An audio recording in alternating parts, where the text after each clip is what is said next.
As I introduced myself earlier, once again, my name is Derek Eberly. I have the honor of being the Associate Director for Special Programs and Services here in Bastrop, and we're going to give you an overview today. Oh, there I am again. There's our Director, Jackie. Here's some other people that aren't here today. Deb Ribble is our 504 Dyslexia Coordinator. Deidre Stevens is our Low Incidence Coordinator for life skills in some of those programs. Shelly Peach is our coordinator for elementary. Dana Teague is our secondary coordinator. So you will see them and Jackie and I out on campuses quite a bit. Dana at the high schools and the middle schools. I focus on the Cedar Creek middle schools and intermediates, but I certainly go everywhere. If you see us in ARD meetings, they might be intense ones, but you'll see us in classrooms, on your campuses, in the hallways, checking on our programs and supporting the campus administrators quite a bit. So what we're going to do today is focus on a general understanding of special education and the programs. We're going to show you how to find where students' accommodations are if they're in special ed or 504, and also how you know by looking at Skyward if they're special education or 504. And then we're going to describe some ARD basics and the 5 qualities that make up a good ARD committee member by looking at some non-examples and a couple good examples in video. Here we go. So the mission of our department is to empower children and prepare them in development of skills leading to future education, employment, and independent living skills by designing, implementing, evaluating individual programs. The first part of our mission statement is where you guys come in to play, right? I would like to think that I do just, a lot of child empowerment, but in my role, that's not really what I'm doing. I'm helping the administration and you guys empower children. You guys are really where the rubber meets the road on that. Our role then comes in the second half of the mission statement in regards to making sure that our IEPs are supporting those goals for those students so that they can reach whatever outcome they have their heart set on. So we are special programs, not just special education. So when we think of special programs, it's 504 and special education. 504 is an anti-discrimination law, and it is an umbrella law that goes over students with disabilities, which include special education, right? So not every student in 504 is in special education, but every student in special education is protected by 504, okay? They don't go through the 504 process, they don't have the 504 paperwork because they have special education paperwork, but the protections for not being discriminated against because of their disability is there. So we think of 504 as the umbrella and special education as the specially designed, the coat and the boots and the hat, things like that.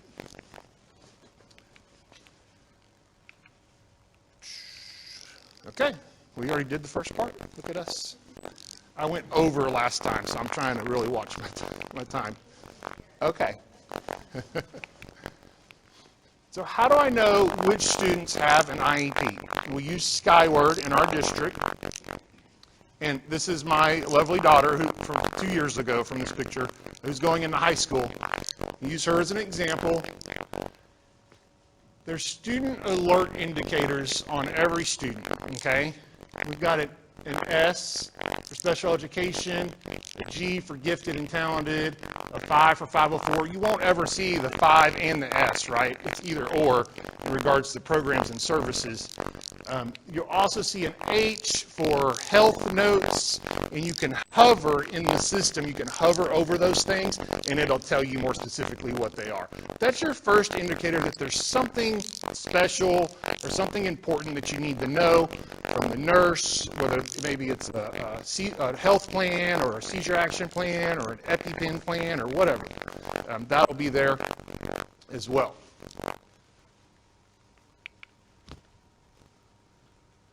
So how do I find my students' accommodations? So if you see the S or the 5, then there's going to be additional paperwork in the Skyward system for you to look for. and it's in the Skyward Student Portfolio section of the management system for Skyward. So when you're logging as a teacher under Educator Access, there's all of these menu options on the left-hand side. I may have more there than you have, but everybody has the student portfolio. We made sure that everybody had it before we put them there.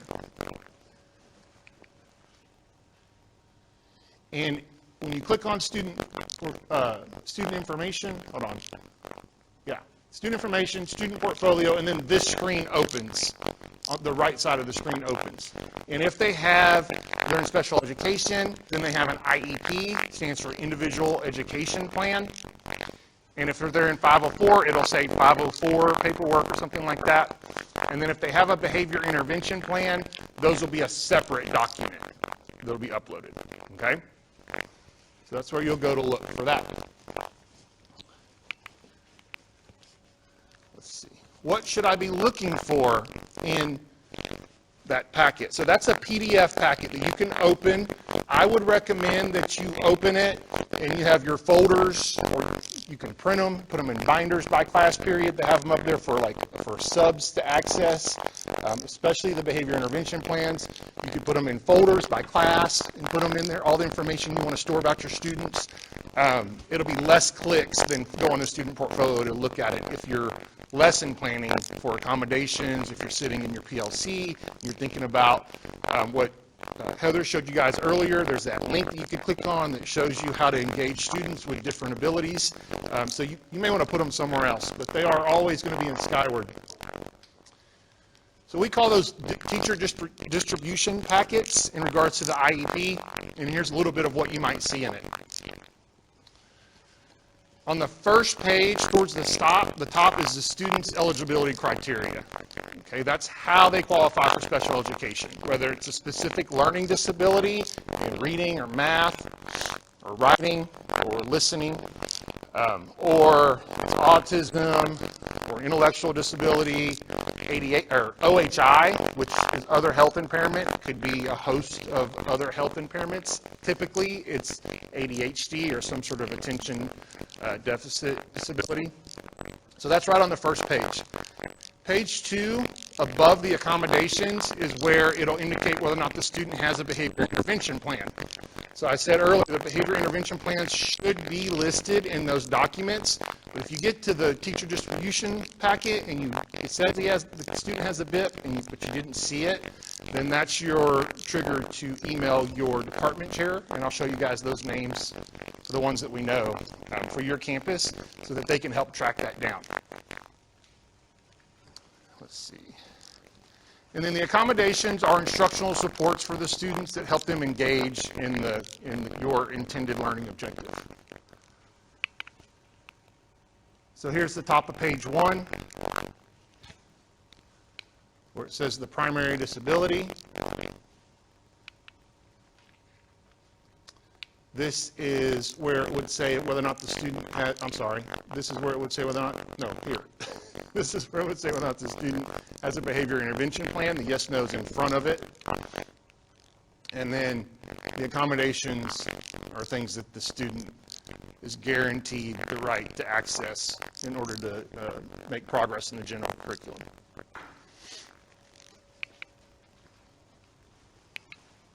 There we go. Any questions about that? And I'm going super fast, but there'll be plenty of people to help you on campuses as well. Who are some of my special education teachers in the room? Mark's here, Kelly's here, and people I haven't met yet, but I will meet you this afternoon.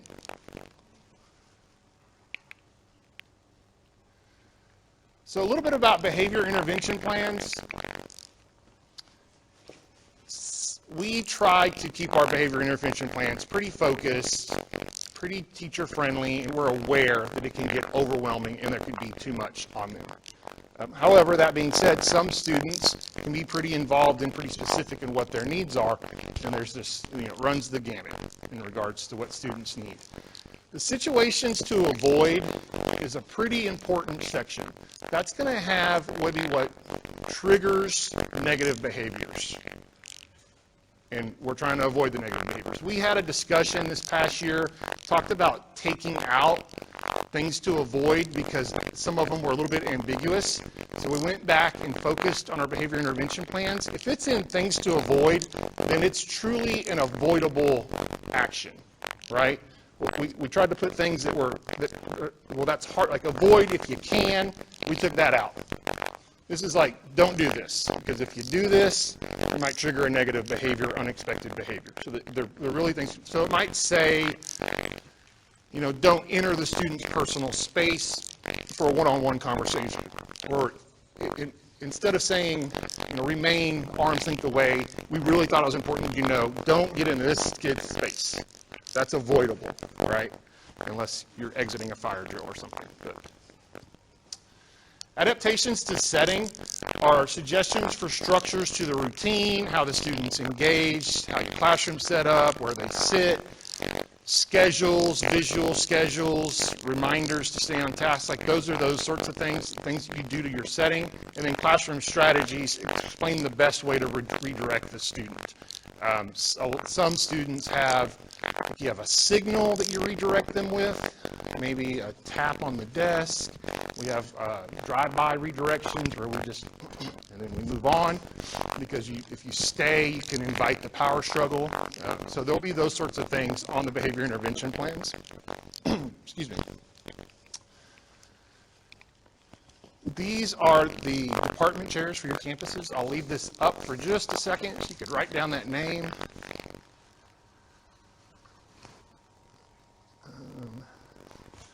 I still don't think I know CCIS, and I'm not 100% sure on Bastrop High School. But if you were to write down the name Brenda Wallace for Bastrop High School, that's your ARD facilitator, and she has a ton of district knowledge and special ed knowledge. She'd be a good person to start with. There's some great experienced teachers at Bastrop High School as well. Shane Herklotz, he will not be the department chair, but he's a great contact. It's Herklotz, Herklotz.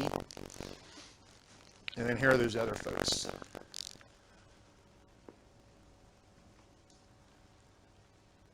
CCI will probably be me until we know better. Or, yeah, know better. I said that right.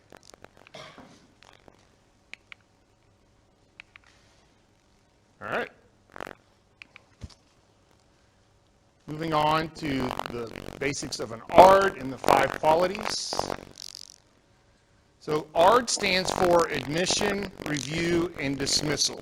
So we go from when a student qualifies for special education and we place them with services, and then we review it at least annually, and then dismissal when they no longer need specially designed instruction, or they graduate from high school, or they age out at the age of 22. I said all those things. Okay. Who has to be at an ARD? No less than one general education teacher of the student, special education teacher with knowledge of the student. We do case management here, so we give every special education teacher 15 to 25 students that they monitor and case manage. It's typically, we assign our case managers to students that they see during the day, right, that they also serve. So if I co-teach math and Johnny's in my math class, then that's likely to be my student. So usually you see them at least once a day. So the special ed teachers don't have to chase down their case management students. If we're going to discuss career and technology at the secondary level, then a career and technology teacher has to be there. And LPAC committee members for students who are considered L. Probably you. Question? If you're an English teacher, will you be told you need to attend this meeting? Yes.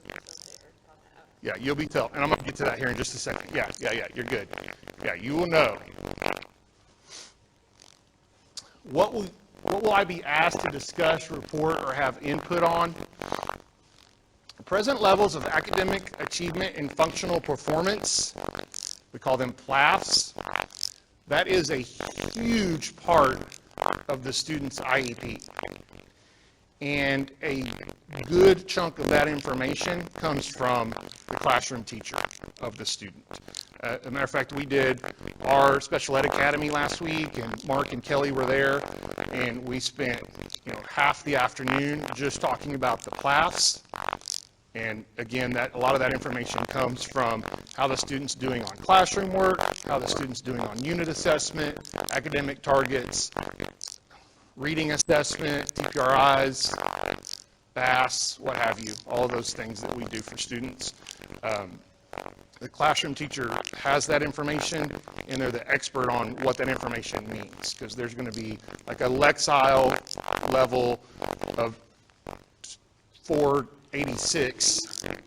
Doesn't mean anything to most of us, but elementary teachers and special education teachers know what that is. So that's who has that knowledge. Suggestions for accommodations and modifications is also really important. So in the ARD meeting, if the student has an accommodation that you tried and wasn't helpful, then this is the opportunity to say, it doesn't really use that anymore, or it wasn't helpful, we tried it, or this seems to work better, can we reword this so that it's more clear on what we're supposed to do? Your input as a classroom teacher is a huge component of figuring out the accommodations as well. State assessment accommodations, behavior intervention plans, and then recommendations for their schedule of services, whether they need a co-teach classroom, or maybe they're doing well enough in a co-teach classroom to move up to a mainstream classroom without the inclusion support. The special education teachers have a process that they prepare those recommendations with information from you, the student, and the parent, and all of that assessment data from the class and how they're doing in the classroom, that's all part of it as well.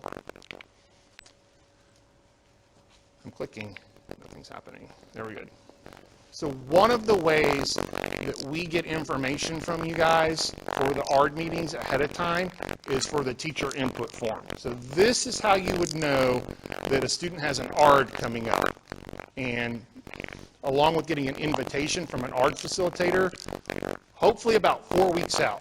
The annual ARDs are never a surprise, right? The student who had his annual ARD on August 1st of 2020 has an ARD that's due by July 30th of 2021, like the day before or the day of the annual ARD. So they're no surprise. Like, we literally know a year and ahead of time when their ARD is due. ARD facilitators don't play that game. They bump them up a little bit in case the parent needs to reschedule or something happens. But usually it's a good month you get the invitation, and then you'll get the request to fill out the teacher input form. The teacher input form is vital that it's got good information, that it's got evidence, and by evidence, that is the students' assessments and classroom work and things like that. So as an example of this, if they're asking about reading, you're the reading teacher, and you say that the student can identify theme and characterization and author's purpose, like they've got that, you would tell them that. Some of them are check boxes, like student can comprehend and do inferences, and then the bottom it's as evidenced by. On the Unit 4 assessment, he got 3 out of 5 questions on inferencing correct. That's the level of evidence and data that we need. If you're coming to the ARD, you might bring work samples that show that the student can infer. If they're struggling with inferencing and comprehension, which is more likely if they have a reading disability, then you bring that evidence as well. Okay? I've said some of this. So this is the student learning profile. It's how special education teachers gather all the data that they're getting from all these sources. And the achievement data is the part that comes from you guys, both assessment and classroom achievement data. So here's what the form looks like in general. I'm going to be making some changes to it. Every single one of these forms look like once you fill them out, you get like a personal thank you from me. That's all automated. I don't sit and send thousands of emails to you guys. But it's fine if you did it and you want to make sure it went through, or you have a question about it, or you didn't finish it before your computer crashed, you can shoot me an email and I'll respond and try to help you out the best I can.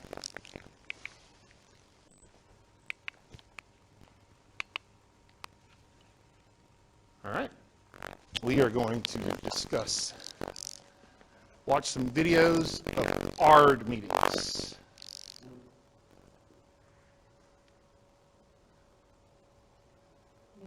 Thank you for being here today.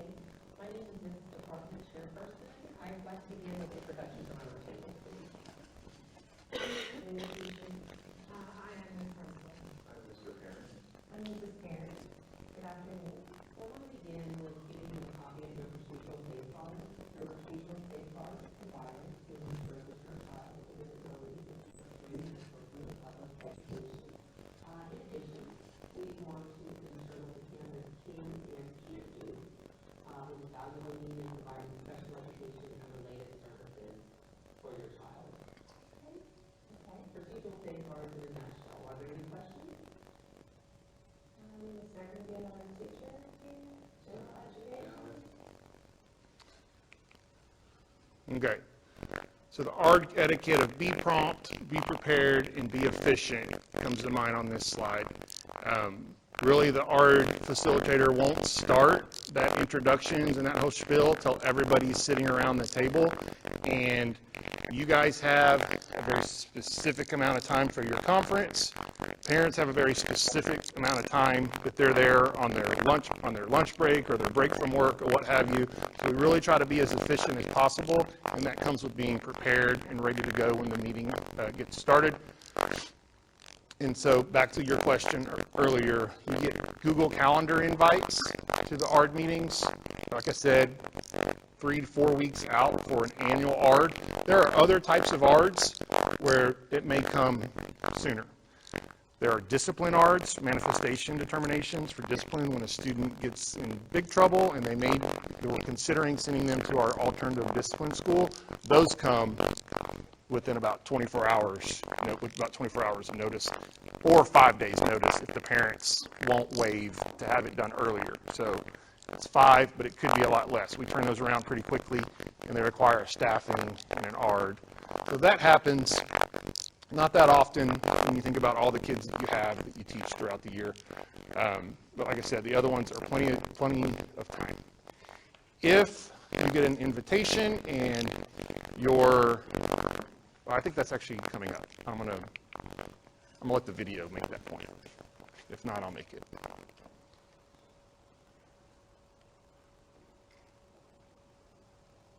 right, committee. So let's go ahead and do a good report on your student disability plan. We'll start with the section. You don't do this? I didn't bring anything with me. Go ahead and take a few notes for me. So I have to talk anger? I know you should do that. I'm not either. Anyway, I didn't get a chance to look at this paperwork from the last school, but when I do check on his class, he's doing very, very well. He doesn't ask any questions. I ask him if he has questions, but he doesn't say anything. He's just going along, making progress. He's very, very well. No complaints.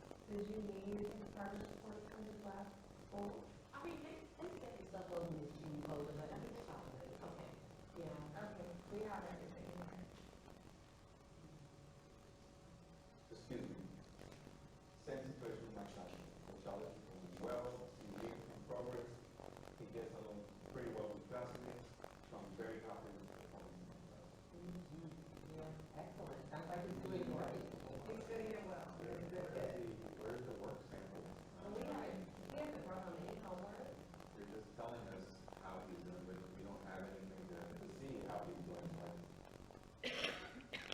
All right.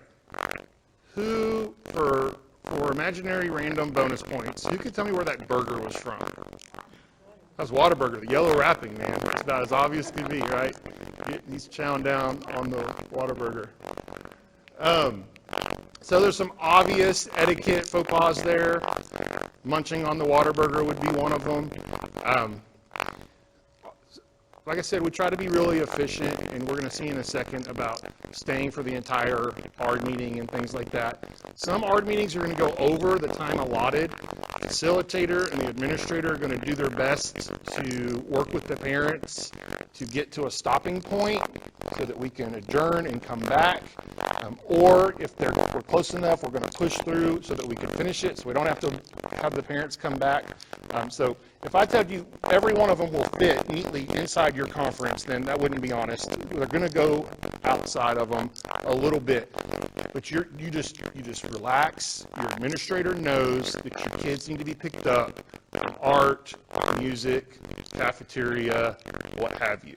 And they have a backup plan, and they will discreetly, or they'll pause and make a call on the radio. They'll discreetly take care of that. So you can just relax and it'll be okay. We're going to stay until the ARD facilitator or the administrator dismisses us. It includes like asking, like, oh, my kids, I got to go. If your administrator is not paying attention to that, then certainly speak up so that we can take care of your kiddos. But for the most part, they're pretty good about handling that. One of the key components of that video is not the Whataburger. It's the lack of evidence. Earlier I said if we're going to make a statement about how a student's doing, we need to have the evidence of how they're doing. And it needs to be the quantifiable evidence. Here are 2 assignments that we did last week, and you can see that he's writing well, this is improved, he got all 5 questions about inferencing correct. So that the parents can walk away with a work sample. You have to bring every single piece of work that the student's done in the last 6 weeks or 12 weeks or 18 weeks or 30-something weeks. No. You bring the most compelling pieces of evidence that back up what we're saying about the student, right? So if we're saying they're doing well with inferencing, then we bring the unit assessments or the most recent or most compelling evidence. You don't have to go all the way back to the 3rd week of school for an ARD that's in March or April or May. Most recent, most compelling is what the parents want to see and what the ARD committee wants to consider.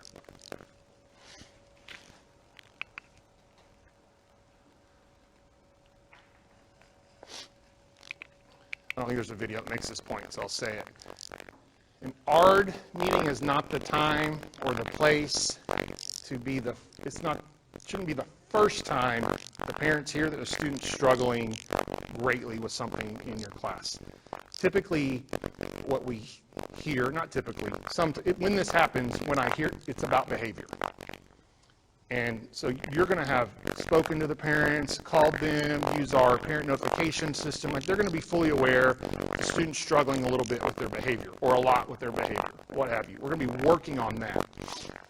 Unless the annual ARD happens to be maybe the 3rd week of school or the 2nd week of school, parents are going to know that they're struggling. So the ARD, there's lots of things to do in an ARD meeting, and we want to keep it as factual and evidence-based as possible. We're going to talk about negative behaviors because the ARD needs to address it, but we're not going to just bury parents or the ARD committee under just a pile of negativity. What happens when we do that is parents may get overly focused on it, and then we get into these ARD meetings that go past a conference time, right? So we're going to report. On the last week, I had to ask him to step out into the classroom twice to talk about his behavior. You know about that, Mom. We already talked about it. And then we said the data, we quantified it, and we reminded the parents. Oh, they already knew about it. We can go on to the next thing in the ARD, okay? But you want to sandwich the negative with like positive, negative, a little bit of evidence, and then so more positive than negative. We're going to talk about the students' weaknesses and where they need to improve. That's the nature of writing an intervention plan or individual education plan. Just keep that in mind.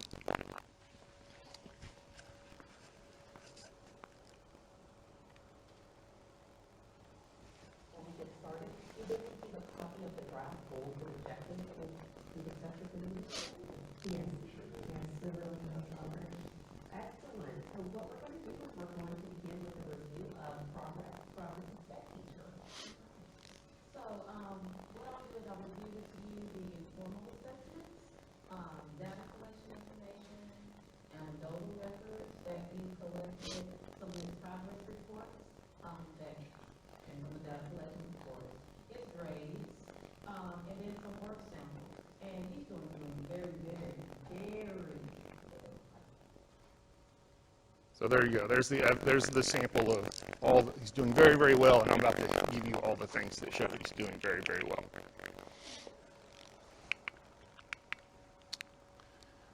So you want to be flexible, open-minded, and creative. I don't remember where I got this from, but I think it's Paula Kluth, who is a special ed autism expert. But it's over, around, and through, find a way, make a way. And that's how it feels sometimes in the ARD meeting. We're not necessarily looking for barriers to help the student progress, we're looking for creative ideas.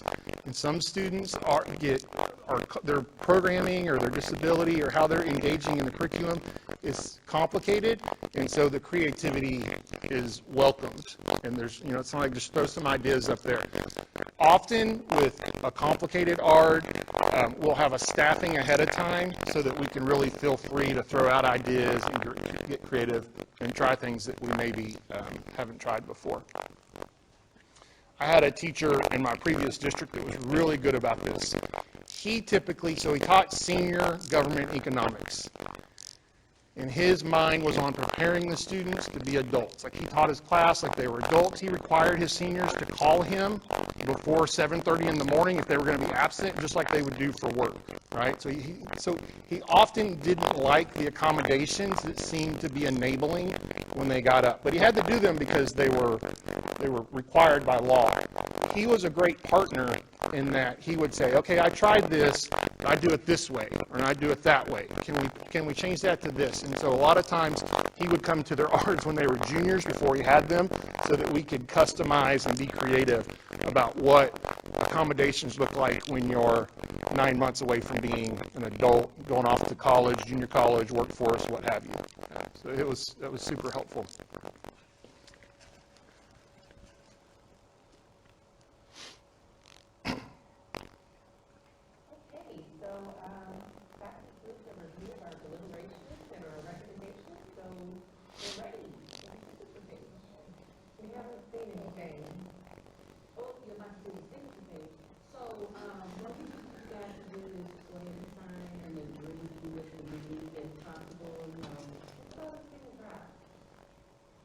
Everything that we just talked about, and she brought that report. Can I please sign first, because I have a class in here too? Yes, you cannot leave the kids without an adult supervisor. Thank So you need to so sign. much. Thank you for your understanding. So that's an example of rushing out to take care of the kiddos.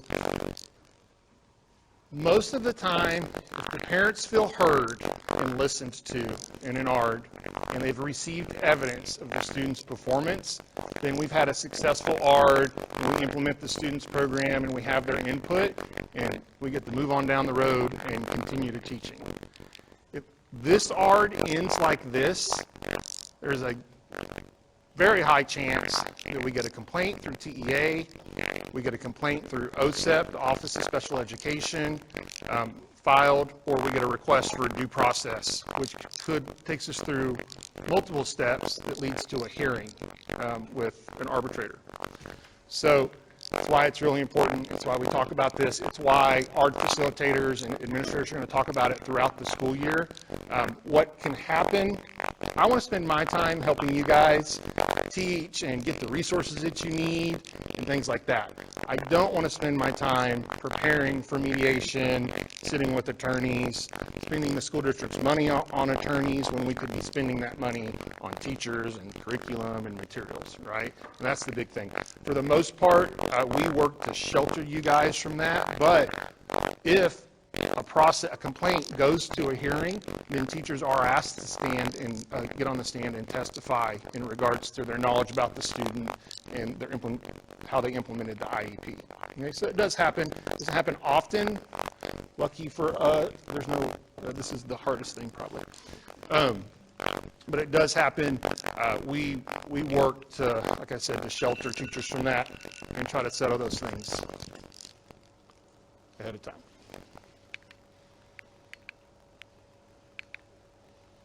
Last slide, and then I'm going to turn it over to Trish. Things to avoid saying in an ARD. We don't do or have that here. This is the creative part, right? We probably don't do everything like neighboring districts, but we have comparable services, and so we try to find a way to give the student what they need. If they need it, then we find a way to make it happen, and if the data supports that they need it. The student is low, they shouldn't be in my class. That might trigger one of those complaints or hearings. Low doesn't mean anything, like low to the ground, doesn't, right? So it's quantifiable data. This student scored this, here's the evidence. Perhaps this setting isn't, that could happen. I didn't know he or she was sped, and I never received the paperwork. If you're sitting in this meeting, why should you never say that?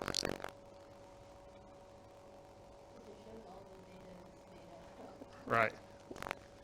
What's the first sign that the student, not the first sign, but if you missed the other signs, what's a big sign that the student's special education?